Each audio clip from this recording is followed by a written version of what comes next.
Going kan final day niya. So. Emily niya. At sa mo na mamboga. Hết tay.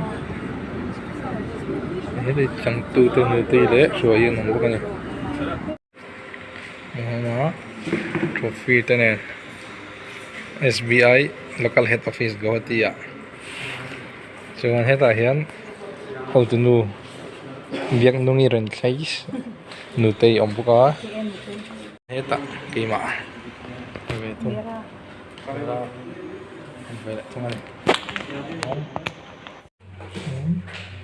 Medical. Bengka kan thok rei mo rei lagu mo medical kan zo ba shim shime. Heng ho hi ni ya. Mizoram atanga SBI J ting tu chu. Ta ko nan chao to le mai.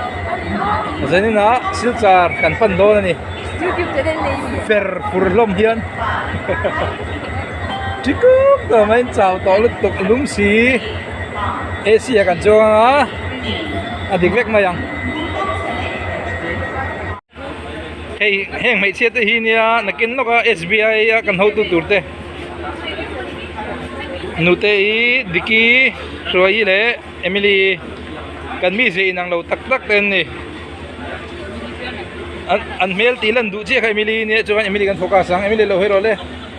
Chir. Ka.